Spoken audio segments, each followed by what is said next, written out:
মাত্র একটি বাড়ি নিয়ে গড়ে উঠেছে একটি গ্রাম, আর সেই বাড়িতে বসতি রয়েছে 10টি। সব মিলিয়ে তাদের সংখ্যা 32 জন। 60% জমির ওপর প্রতিষ্ঠিত এই গ্রামটি এখন সারা দেশের আলোচনায় রয়েছে। গ্রামটিতে নেই স্কুল, মসজিদ, মাদ্রাসা, বাজার, এমনকি কোনো রাস্তাঘাট। স্কুল ও বাজার করতে যেতে হয় 2 কিলোমিটার দূরে। নানা সমস্যা বিরাজমান থাকলেও একটি পরিবারের সদস্যরাই টিকিয়ে রেখেছেন গ্রামটিকে।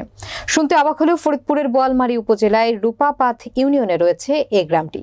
দেশের দ্বিতীয় ছোট্ট এই গ্রামটির নাম বিষ্ণুপুর। অনেকেই কেষ্টপুর নামেও ডেকে থাকেন।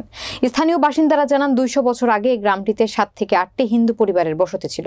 স্বাধীনতা পরবর্তী সময়ে নানা সমস্যার কারণে এই গ্রাম থেকে বসতিরা চলে যান। ফলে প্রায় শূন্য হয়ে পড়ে গ্রামের বসতি। ভোট ছাড়া কোনো জনপ্রতিনিধি এই গ্রামে এসেছেন এমন নজির নেই। গ্রামের চারিদিকে ফসলি জমি আর খাল নালা বেষ্টিত। বছরের বেশিরভাগ সময় থাকে পানিতে তলিয়ে। সেই সময় নৌকা করেই চলাচল করতে হয় বসতিদের। গ্রামের বয়স্করা কৃষিকাজ করে জীবিকা নির্বাহ করেন। সরকারি তথ্য অনুযায়ী সিলেটের বিশ্বনাথ উপজেলার শ্রীমুখ গ্রামটি এশিয়ার সবচেয়ে ছোট গ্রাম। সরকারি তালিকাভুক্ত ফরিদপুরের বিষ্ণুপুর গ্রামটিতে বসবাস করে আসছে মাত্র একটি পরিবার। সেই হিসেবে দ্বিতীয় ছোট্ট গ্রাম হচ্ছে ফরিদপুরের বিষ্ণুপুর।